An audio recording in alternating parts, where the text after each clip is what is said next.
Hello, welcome back to my channel. So this video I am summarizing my Singapore trip in a short video. What all places did I visit, how much did it cost me, how to anything new that I felt as a culture shock in Singapore. I'll be sharing it with you in this video.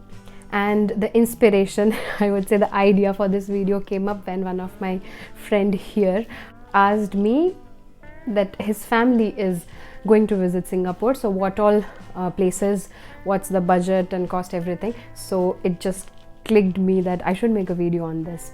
So I'm falling short of ideas, so I would say that please let me know in the comments or text me wherever you feel like what all topics should I discuss or what all topics should I upload. Without wasting any more time, let's get started. So I went to Singapore as my university trip. My university had a course when I was pursuing my master's in global supply chain management from University of Southern California, Marshall School of Business. I had a course in which we had to visit Singapore, see their supply chain, give presentations, interact with leaders and look at how things work in supply chain. So we had a very good opportunity. Everyone, there were 60 on-campus students and 60 online students, so 120 students in our cohort. Everyone met in Singapore. So number one thing is, I don't have an estimate of what's the cost of living in a hotel is, because my university sponsored it. So I didn't pay for the hotel. It was a part of our fees. So my university paid for the entire week, from Sunday to Sunday. We visited there for a week. So the breakfast was included and the lunch was included by the university. Dinner was on our own. So we used to hang out at different places and we used to eat there. So I will share that. But for the stay and for the breakfast and dinner and lunch, I don't have an estimate. So forgive me for that. Remaining everything, I'll let you know. So first of all, something about Singapore, I would say the number one thing is there are a lot of girls in Singapore. And this is the reason I felt, and people agree on this, that it is the safest country. I felt among all the countries that I went and lived, I felt Singapore is one of the safest. Nobody would dare to stare at you from top to bottom, or not even, I didn't even interact with my eyes with anyone. People mind their own business. Nobody will make you feel unsafe. You can wear any type of clothes that you want, except the places where there are temples. Koreatown, Chinatown or Little India. These three are the main places and their respective temple. There you have to cover the shoulders, you have to cover the knees. There are boundaries there, but except that, you can wear any type of clothes and you won't feel uncomfortable even a tiny bit. The second point is, in Singapore, there are very less four-wheelers. There are very less cars. People, almost everyone transits through MRT, that is their Singapore Metro, and the connectivity is so good. You will find it's like a minute or two walking distance from wherever you want to visit to the MRT stations, but it is convenient, it is cheap. Maybe one trip, I would say one trip for 15 minutes of travel by train, it would be around 4 to 5 stations. One trip costed around $2. So it's convenient. You have to purchase a card and just refill it in the MRT station. Any of the MRT station, you have to, there are many officers sitting in the cabin. You can ask them, you have to purchase a card, you have to refill it. Once it is refilled, you can refill for $10 and it'll work for 2 days maybe. And your transit will be sorted through MRT. Even in MRT, you won't feel unsafe. It's very safe. A lot of people travel, and Singapore is basically trying to increase the population. So you will also see a lot of girls and a lot of pregnant girls, because they're trying to increase their population by calling people from other countries as well as by increasing their population. So these are the two things. Okay, number three thing that was a shock for me was the cars are very costly there. Unlike in US the cars are cheap, but in Singapore the government itself is cutting on this thing. They don't want pollution. You will see many like thoughts on greenery. Like you will see even on the buildings, on the top of the buildings, you will see greenery, like grasses and everything grown. Like it's a green country, very green, like very clean, very green. So they don't believe in the government don't want people to have cars. That's why they created cheap MRT, safe metro, and costly cars, so that people don't buy cars and they follow the public transportation. And that is the reason the public transportation is very famous in Singapore and very good connectivity. Because of this, there is less pollution. You will see the air is clean there. You won't feel, unlike in India, there is so much of dust and so much of pollution because of vehicles and other things. But in Singapore, I didn't feel pollution. It is humid, it is very humid, it is very hot. I visited in the month of May, so that is more humid. It was hot, but it is manageable. Traffic, as they have less cars, traffic is very less. There is no traffic, I would say. You just stop at the signal, look at the signal and just move ahead. So there is no traffic. And Singapore is a city as well as a country, so you can visit end to end from one point to another point through MRT. So just go with it. Don't book cabs, they are very costly, so don't go with it. Even from airport to your respective station, like respective location, where is it, you will have luggage. So don't like, you can opt for it, but you have to carry luggage to the MRT station, and then from MRT station to your hotel. That will be little inconvenient. For that, book a cab. But for the remaining things, just travel on your feet. Coming to the cash exchange, I would recommend that please exchange cash at the airport. Don't exchange cash in Singapore, because I exchanged few cash at airport and few more in Little India. So there are 3 places: Little India, Chinatown, Koreatown. These 3 are the main country aspect places. So I visited Little India and I thought maybe I will exchange more cash, but it is costly. Airport exchange rate is comparatively cheaper. This was all about what I faced like as a culture shock in Singapore as compared to US and India. Now coming back to the places that you should visit, as I'm repeating, 3 places, that is Little India, Chinatown and Koreatown. These 3 are good places. You will get a touch of India in Little India, China in Chinatown, and Korea in Koreatown. If you are a fan of having different continental food, you can visit these places and have their authentic food. Like you can, it's not like, you can feel the spices, and I don't eat non-vegetarian. So I visited Koreatown and Chinatown, but I didn't eat. My friends did, and they actually, they were happy. They were happy by visiting and eating at those places.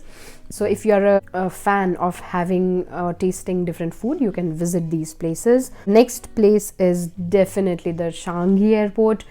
Some people call it Changi, some people call it Changi, some people call it Changi. It's like different.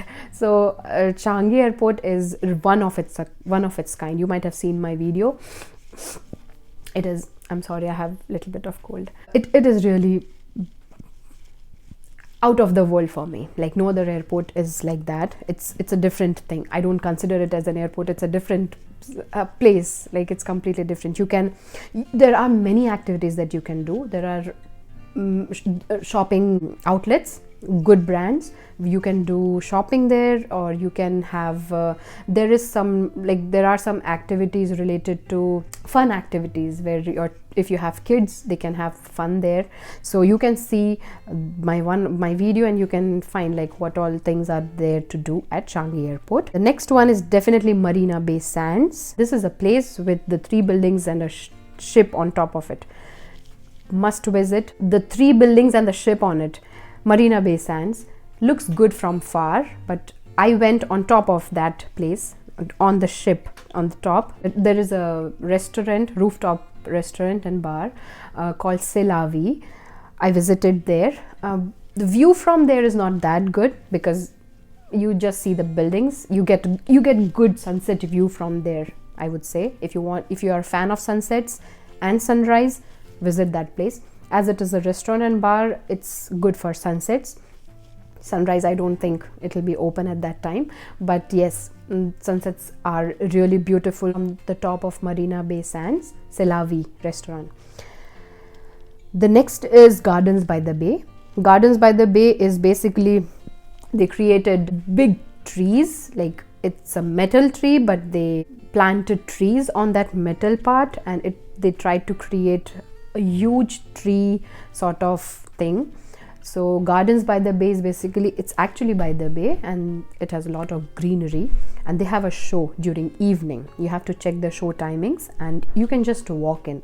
They don't need there are certain parts where you don't need to buy tickets, but there are certain parts from the top or from the other level you need to purchase tickets so that you get a view very nicely. We didn't purchase any ticket. We just went there, we laid on the floor, and we looked at the top and enjoyed the show. The next one is Sentosa Island. Must visit if you have kids or if you have elderly people. Sentosa Island is good. It's an island and it's beautiful. Again, you can transit through MRT. MRT actually goes from the top of the bay. Like you can see the ocean and you are traveling to the island through metro. So it's really good connectivity, and Sentosa Island is really good. There you can there are different shows. Wings of the Time for kids, it's really good. I visited that, and kids there were small kids there, and they were having a lot of fun. So Wings of the Time. There is a metro cable car. By that cable car you can get the view of entire city.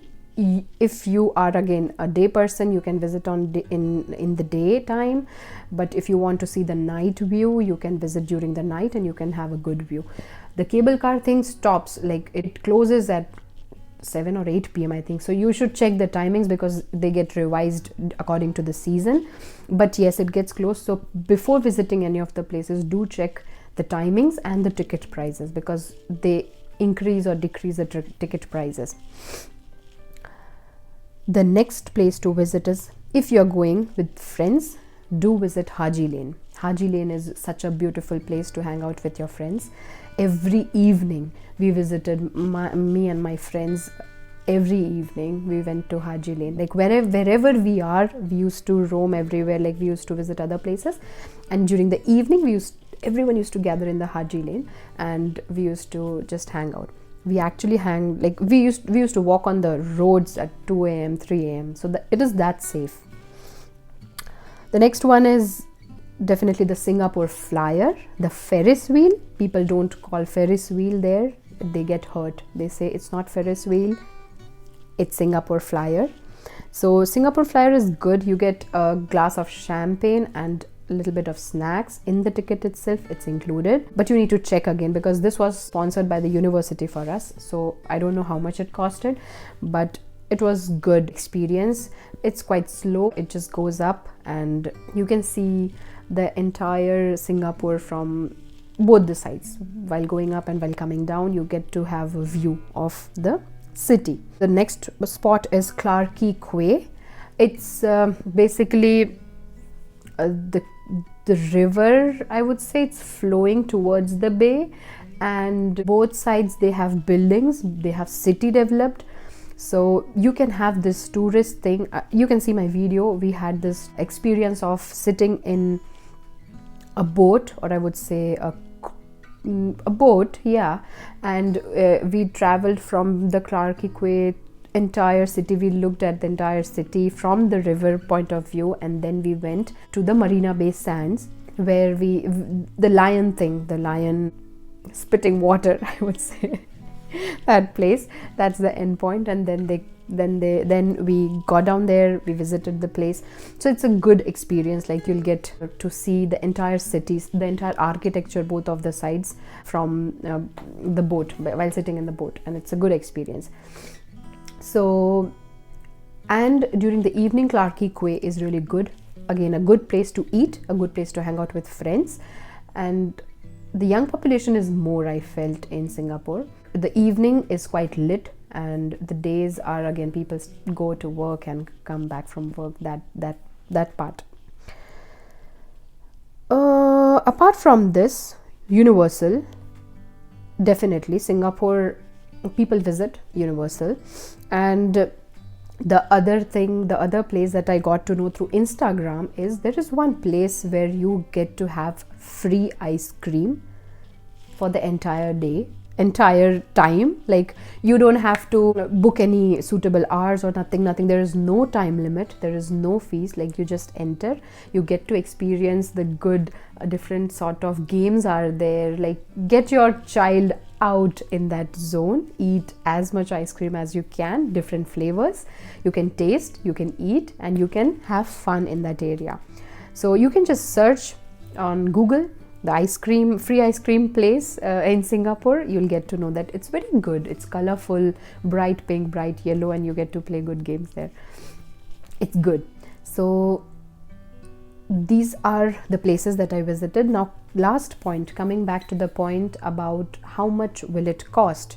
So for me, again, my stay was sponsored, my breakfast was sponsored, my lunch was sponsored.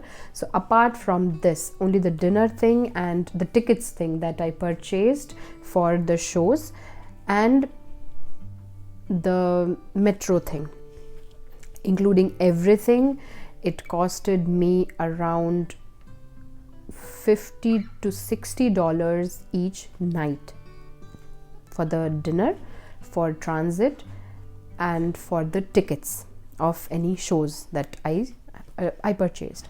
So it was around 50 to 60, but again, it depends on what kind of food. I don't eat non-veg, so I had vegetarian food. Yeah, it was like $50 to $60 each night dinner time for me per person. And that too, if you have to purchase tickets. If not, it will cost a little bit less for.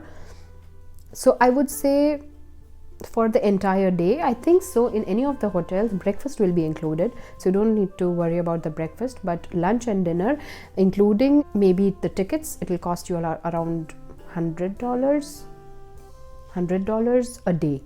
Yes, $100 a day. It can vary again, like if you travel a lot or if you eat very good food, it will vary. If you eat street food, it will be different. So it depends on your choices, but the average will be around 80 to 100 for lunch, dinner, and transit, and the tickets for whatever you are like visiting places and everything. So if you are planning to go for a week, it will be around $600 for so like $100 means 8,000 rupees maybe. Again, this was for me, the budget. Like I thought I'm visiting Singapore once, so I don't know if it's low or if it's high, but yeah, for me it was $50 or $60 only for the dinner and shows. That's it about this video. I really hope this video will help you if you or any of your family members are visiting Singapore. If you like this video, do subscribe to my channel and do comment down or text me with the ideas of what video should I make, so that I keep on posting videos every Friday. That's it about this video. Thank you so much for watching. See you in my next one. Bye bye, and have a safe trip to Singapore.